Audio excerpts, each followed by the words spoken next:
This is the story of the slave trade between Europe and Africa, a tragic tale of coastal villages raided and men, women and children carried off into captivity, loaded onto ships, taken to be sold as slaves in another continent and never seeing their homes again. A familiar enough narrative, except that in this case the villages being depopulated in this way were English, and the slave traders arrived in ships which had sailed from Africa. Long before the British ever became involved in the slave trade, slavers out of Africa were raiding not only the British Isles but many other European countries, from Iceland to Malta, Ireland to Spain and Italy to the Netherlands, carrying off white slaves to be sold in the slave markets of Africa.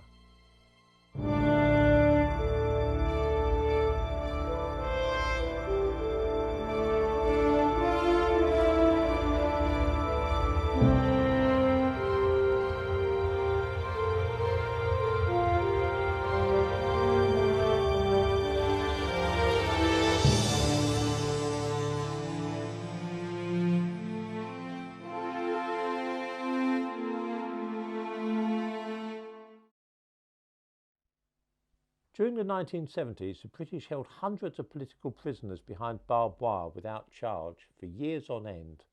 This could have been embarrassing, putting people in mind of South Africa and the Soviet Union, had we not decided to call them internees instead of political prisoners. This solved the problem so well that even to this day, many people don't know anything at all about the political prisoners of the 1970s held in Britain. The same thing with Barbary pirates. The word pirate is faintly comical, bringing to mind Long John Silver, Captain Hook, even Captain Pugwash.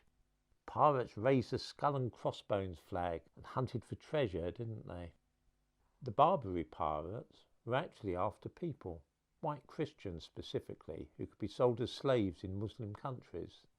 Here are some white slaves in Africa during the 17th century.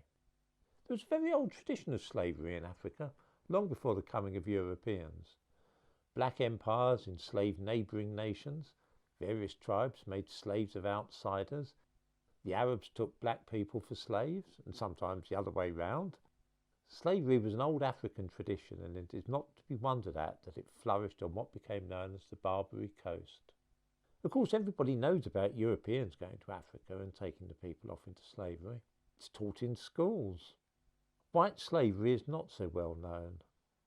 The Barbary Coast was named after the Berbers who originally lived there and included countries like Algeria, Tunisia and modern-day Morocco. From ports there, Muslims set off to Europe to seize as many white Christians as they could for the slave markets of North Africa. How extensive was this trade? Was it a trifling affair of a few hundred people here and there? Hardly. The island of Gozo, part of modern Malta, was attacked in July 1551 and the entire population of 5,000 people taken off into slavery. This was a serious problem for Europe, especially the Mediterranean countries, but also for Britain and even Iceland. Current estimates suggest that the number of Europeans captured and taken to Africa numbered in the millions. The Barbary pirates attacked shipping as well as land, and were in the habit of taking the crews of ships and then just leaving the ships drifting on the ocean. In Britain, for instance, the fishing industry was under serious threat in the 17th century because men dared not put to sea in the North Sea or the English Channel for fear of being captured by slavers. On land, some coastal districts of Spain became practically deserted because people feared to live there. From Venice in the north to Malaga in the south, whole swathes of the European coast became deserted, because those living there were always at the risk of slavers descending on their villages and taking them off to Africa. The sack of Baltimore in Ireland gives one good example of what was going on at that time. The entire population was removed. Cornwall was in particular danger, being at the end of England, as you might say. For example, at Mounts Bay in Cornwall, 60 men, women and children were taken away.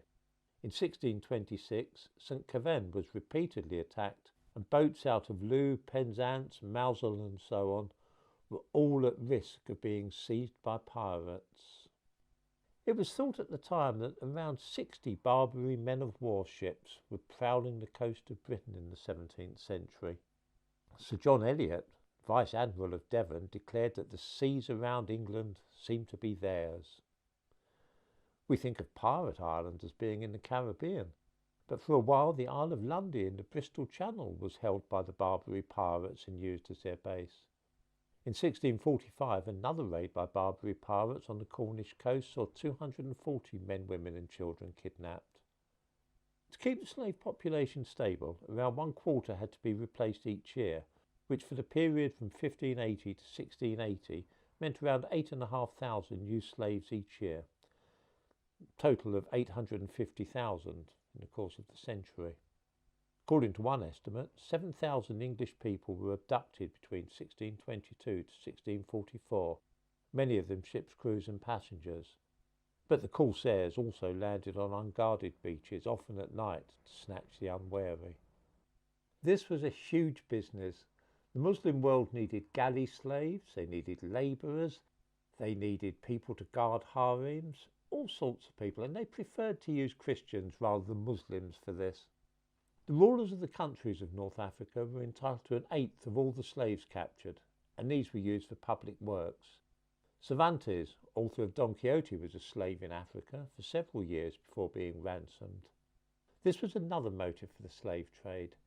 If you could seize well-to-do people, they could be ransomed by their families, sold in effect for money.